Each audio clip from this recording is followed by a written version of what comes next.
Hello, welcome to Indus News, live from Islamabad. I'm Raja Sarosh Sahib and these are the headlines.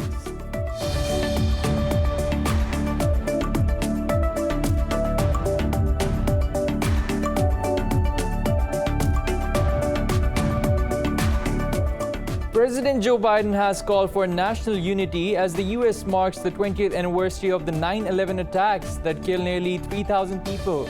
In a video message, Biden acknowledged resentment and violence against Muslim Americans, calling them true followers of a peaceful religion. Biden and First Lady Jill Biden will visit all sites of terrorist attacks. Israeli fighter jets have launched air raids on the Gaza Strip, violating the May ceasefire with Hamas yet again. In a tweet, Israeli army said it struck targets belonging to Hamas in response to alleged rocket attack from the Strip. In occupied East Jerusalem, the occupation forces have shot dead a Palestinian doctor near one of the gates of the Al-Aqsa Mosque. Meanwhile, Red Crescent said the regime troops have also injured more than 170 Palestinian protesters in Nablus city.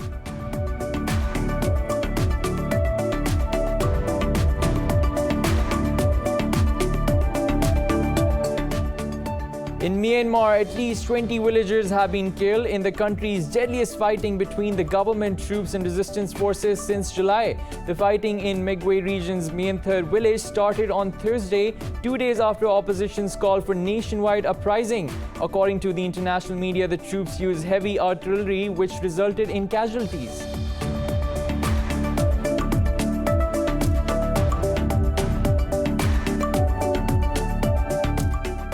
Mexico has reported nearly 700 deaths from COVID-19 and more than 14,000 more cases overnight. Pakistan has registered 82 new deaths and over 3,400 infections in the last 24 hours. Globally, the COVID-19 death toll has reached 4.6 million, infecting over 223 million people so far.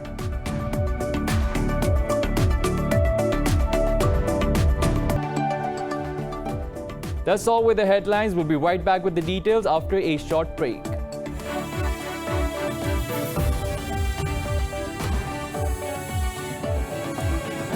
Welcome back. Today marks the 20th anniversary of the 9/11 terrorist attack that killed nearly 3,000 people and injured countless more.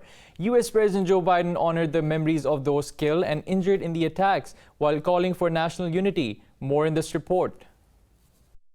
Thousands of people will gather in the capital, Washington, D.C. and other major cities to remember the fallen in the terrorist attacks of September 11. In New York City, a ceremony will take place at the 9/11 Memorial, where mourners will read victims' names. Meanwhile, President Joe Biden and First Lady Jill Biden will visit all the attack sites to lead commemorative services. In a video message, Biden paid tribute to the victims as well as those who risked or gave their lives during the subsequent rescue missions.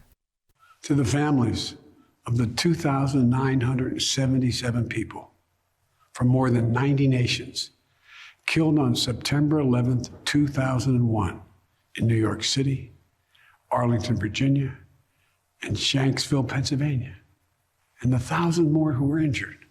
America and the world commemorate you and your loved ones, the pieces of your soul. We honor all those who risked and gave their lives in the minutes, hours, months, and years afterwards. Despite the various conspiracies and doubts surrounding the origin of 9/11 attacks, the biggest outcome of the incident was a severe wave of Islamophobia, especially in the Western countries. In the name of counterterrorism, the US launched multiple military campaigns over the past 2 decades in some 80 countries. In the video message, Biden also acknowledged resentment and violence against Muslim Americans, calling them true followers of a peaceful religion. Yet we also witness the darker forces of human nature. Fear and anger, resentment and violence against Muslim Americans, true and faithful followers of a peaceful religion. We saw national unity bend. We learned that unity is the one thing that must never break. Unity is what makes us who we are, America at its best. To me, that's the central lesson of September 11th. It's that at our most vulnerable, in the push and pull of all that makes us human, in the battle for the soul of America, unity is our greatest strength. A recent survey suggests that the world is not safer than 20 years ago, regardless of the US efforts to fight terrorism. Many participants of the poll were of the view that a large number of the current terrorist organizations and extremist ideologies are evident of the fact. The world is still very insecure, and despite the loss of hundreds and thousands of lives and trillions of dollars in the war on terror. For more on this, we're joined by James Dorsey, political analyst from Singapore. Dorsey, thank you for your time. After the September 11 attacks, the US began not only the wars in Afghanistan and Iraq, but also a so-called global war on terror. It also controls about 750 bases in at least 80 countries worldwide. With US wars, do you see the world safer than in year 2001? Well, I think that we're dealing with a whole in many ways with some of the same threats, but also a whole bunch of new threats, whether that's climate change, for example. I think in terms of the legacy of 2001, 9/11 accelerated things, or as far less than that it fundamentally changed things. So it accelerated the militarization of US foreign policy, which was already starting, in a sense, with the United States after the fall of the collapse of the Soviet Union, being the sole superpower in the world and acting as such.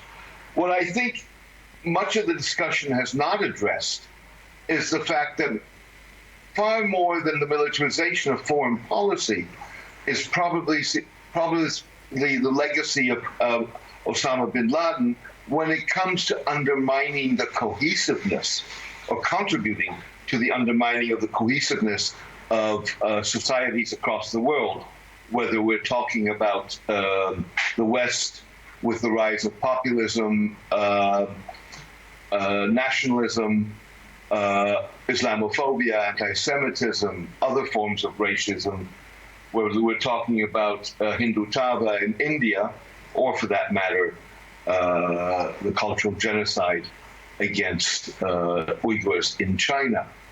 And that probably is the most fundamental legacy that bin Laden, and what makes him most probably one of the most important figures in the 21st century, even though we're just at the beginning of that century. All right, James, now what do you think the US has learned from the terrorist attack on Twin Towers and the Pentagon?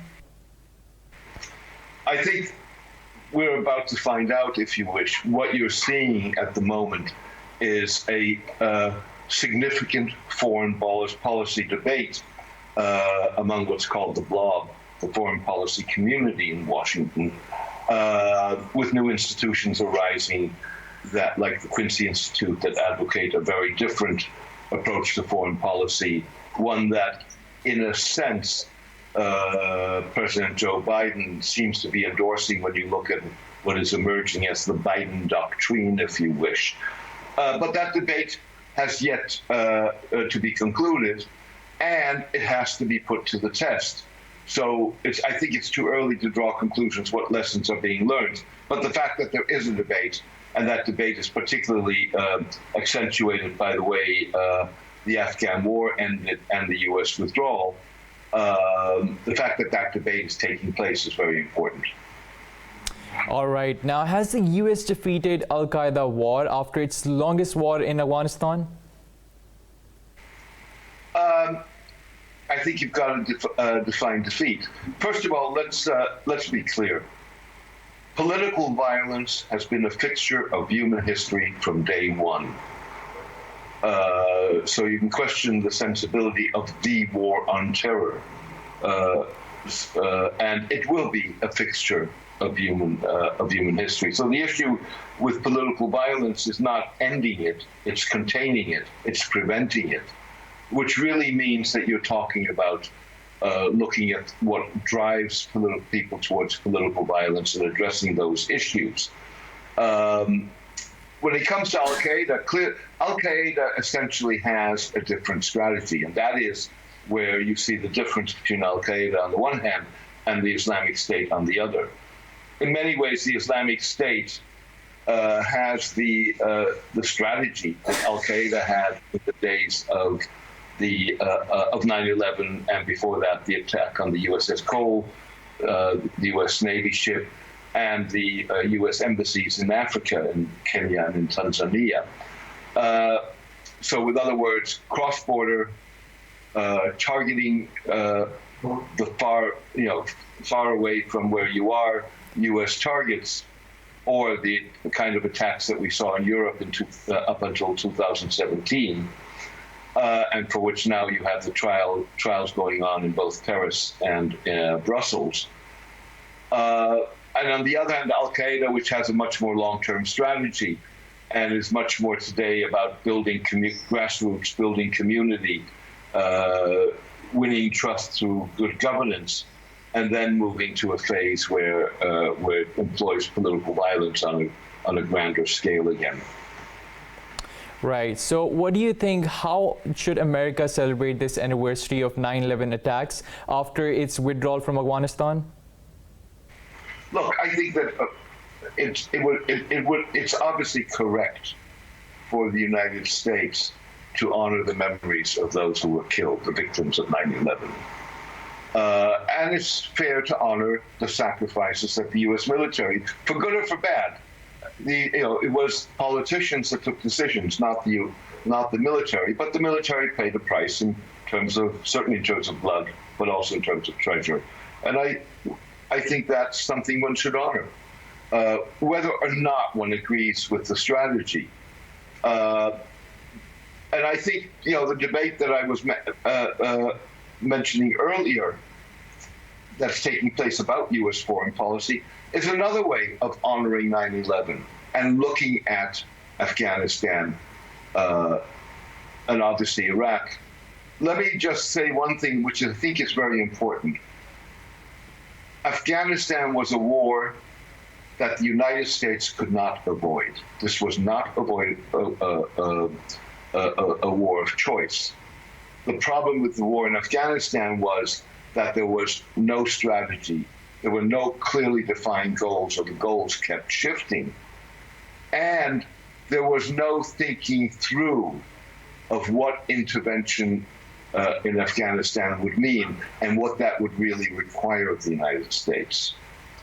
Iraq was a war of choice, and it was the wrong choice by definition. That's not to say that Afghanistan was the right choice. I just think the United States had no choice. Right. James Dorsey, thank you for talking to Indus News. Moving on, a video analyst shows that U.S. may have targeted an aid worker rather than ISIS fighters in the final strike in Afghanistan. The Pentagon had claimed that it disrupted a new ISIS strike planned following a deadly attack near the Kabul airport on 26th of August. Earlier, it was revealed that strike killed 10 civilians, including children, as well as Ismaili Ahmadi, who was driving the car. The U.S. officials say they were explosives in the vehicle because a larger blast took place after the drone strike. However, the New York Times investigation says there was no evidence of a second explosion, with only one dent on a nearby gate. The Times said U.S. military may have been monitoring Ahmadi, loading canisters of water and picking up a laptop for his boss.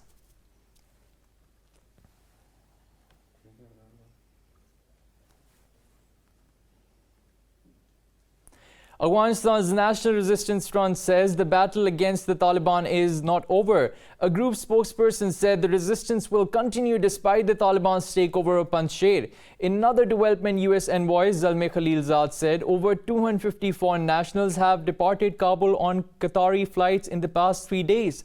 Taking to Twitter, Khalilzad said the U.S. will continue to engage Qatar's government and the Taliban for safe evacuations. However, Afghan refugee flights to the U.S. were halted after 4 diagnosed cases of measles on Friday. Meanwhile, the U.S. says Afghanistan urgently needs humanitarian and to prevent economic collapse and major upheaval. UN High Commissioner for Refugees Filippo Grandi warned that it will lead to massive displacement within the country. Israeli fighter jets have launched air raids on the Gaza Strip, violating the May ceasefire with Hamas yet again. In a tweet, Israeli army said it struck targets belonging to Hamas in response to alleged rocket attack from the Strip. Palestinian media quoted locals as saying that jets raided 3 sites, including an agricultural land in East Jerusalem. The occupation forces have shot dead a Palestinian doctor near one of the gates of the Al-Aqsa Mosque. Palestinian Red Crescent said the regime troops have also injured more than 170 Palestinians in clampdown on protests in Nablus city. The Israeli soldiers detained 7 young Palestinian men inside town north of the West Bank. In Myanmar, at least 20 villagers have been killed in the country's deadliest fighting between the government troops and the resistance forces since July. The fighting in Migwe region's Myanthar village started on Thursday, 2 days after opposition's call for nationwide uprising. According to the international media, the troops used heavy artillery, which resulted in casualties. The troops went to secure the area in Myanthar and 5 other nearby villages, but the militias fired warning shots and clashed with the forces. Local media said a military spokesperson confirmed the fighting. It also reported the killing of 3 soldiers in People's Defense Forces attack on Yangon on Thursday.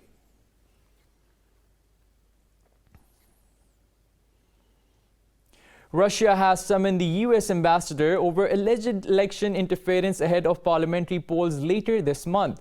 The Russian Foreign Ministry said Moscow has undeniable proof that the U.S.-based tech giants violated Russian laws. In a statement, the ministry said Ambassador John Sullivan held a meeting with Russia's Deputy Foreign Minister Sergei Ryabkov. It said interference in Russia's internal affairs is absolutely unacceptable. There was no immediate comment by the U.S. Embassy in Russia or the State Department.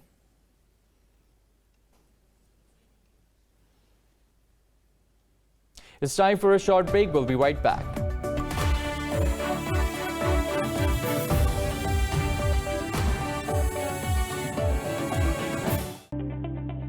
Welcome to the most modern and luxurious gated. Welcome back. Mexico has reported nearly 700 deaths from COVID-19 and more than 14,000 more cases overnight. Globally, the COVID-19 death toll has reached over 4.6 million, infecting over 223 million people so far. More in this report.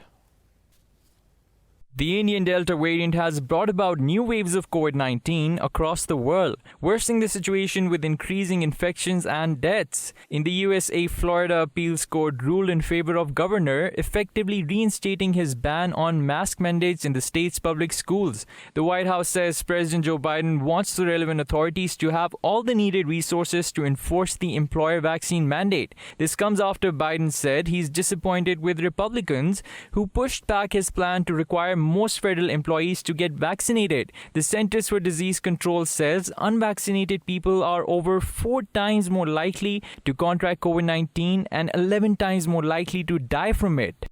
In this study, over 600,000 COVID-19 cases from April through mid-July were evaluated and linked to vaccination status.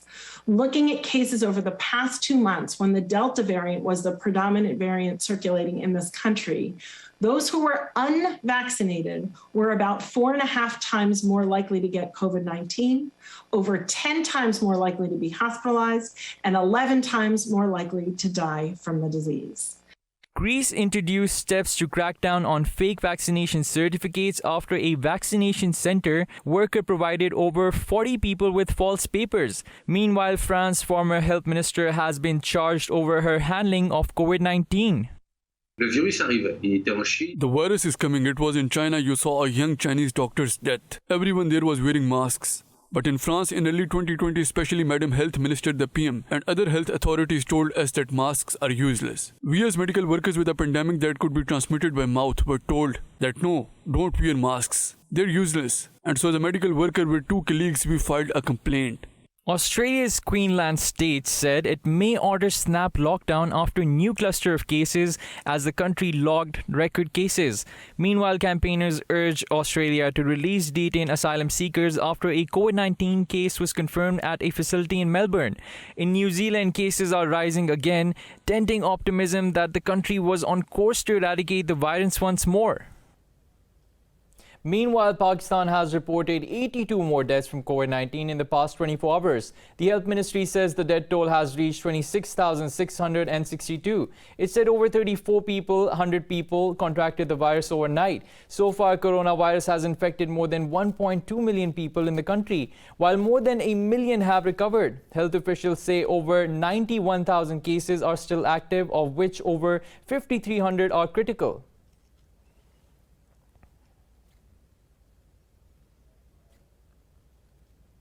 Pakistani nation is observing the 73rd death anniversary of Quaid-e-Azam Muhammad Ali Jinnah with due solemnity and reverence today. Father of the nation passed away on 11 September 1948, shortly after achieving freedom for the nation. Prayers will be held at Quaid-e-Azam Mausoleum in Karachi. People from different walks of life will lay floral wreath on his grave.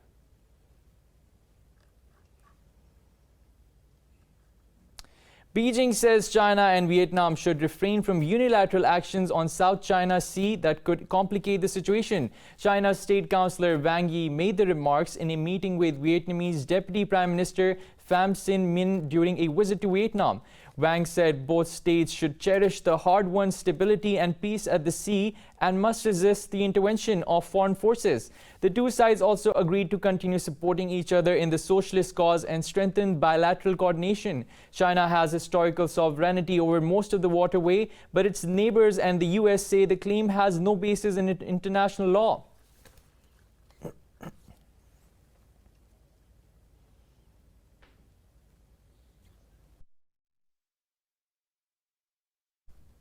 The US has urged Ethiopia and rebellious forces from the Tigray region to start immediate negotiations to address their conflict. In a statement, State Department spokesperson Ned Price said Washington is gravely concerned about fighting in parts of Ethiopia. He said reports of attacks on civilians and continued human rights abuses are deeply disturbing. Price called on conflict parties to respect human rights and comply with their obligations under international humanitarian law. This comes day after Tigray forces reportedly killed 120 civilians over 2 days in a village in Amhara region. Thousands of people have been killed and over 2 million have fled as fighting spread in July from Tigray into the neighboring regions.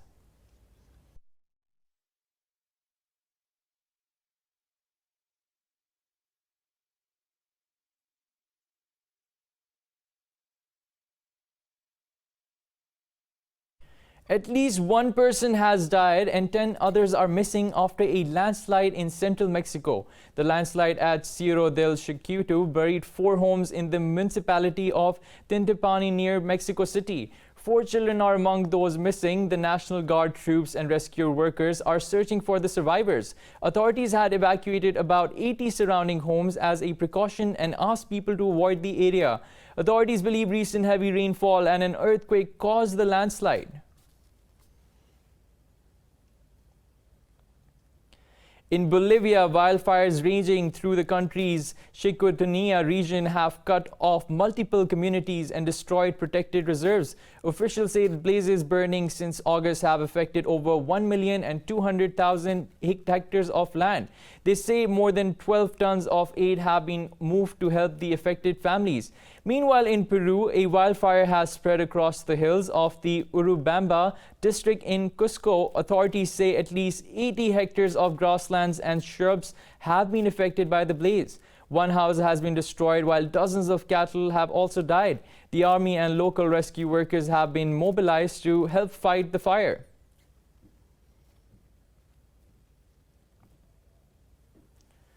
UN Chief Antonio Guterres has urged the US and China to keep bilateral spats out of climate fight. His statement comes ahead of the next month's 26th United Nations Climate Change Conference. He urged the two biggest economies to make sure that conference becomes a success. Guterres stressed the fight against climate change is a multilateral process that all nations should individually commit themselves to. The COP26 meeting is seen as a critical chance to win more country by country commitments on achieving net zero carbon emissions by 2050.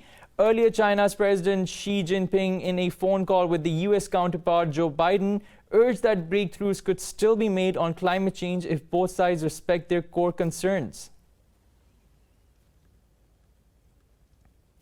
NASA's Mars rover has collected and stashed away numerous mineral samples from the surface of the red planet. According to U.S. Space Agency tools attached to Perseverance's drilled rock core from Martian lake bed Jezero Carter, the samples collected by rover were hermetically sealed in a titanium specimen tube. Inside the rover, the feat was announced by NASA on 6th of September, marking the first mineral sample obtained from the surface of another planet. Moreover, NASA plans to collect 43 mineral samples over the next few months from Jerizo floor, a basin where scientists think microbial life may have flourished.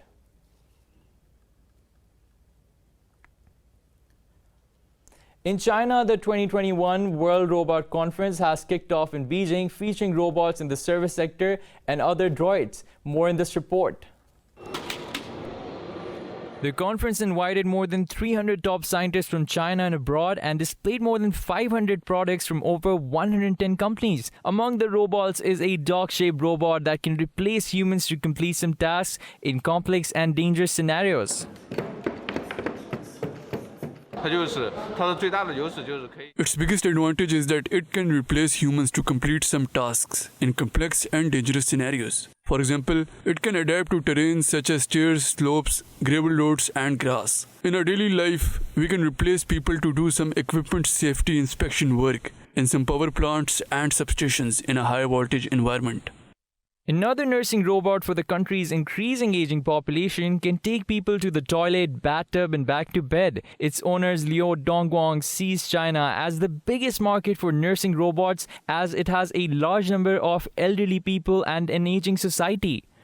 The wheelchair can automatically take you to the bathroom and then automatically send you to the bathtub to take bath and return you to the bed after the shower. If you want to go to the toilet, you can say a word and it can automatically send you to the toilet. China had 264 million citizens aged 60 and older in 2020, a number set to increase rapidly just as the working population shrinks. The World Robot Conference will close on 13th of this month.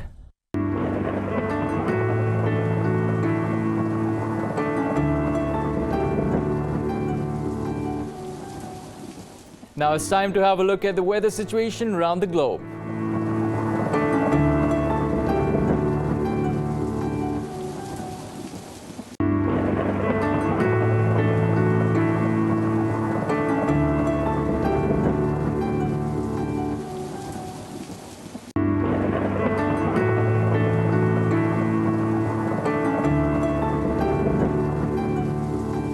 That's all from the news studios. For the latest updates, you can follow us on social media at indus.news.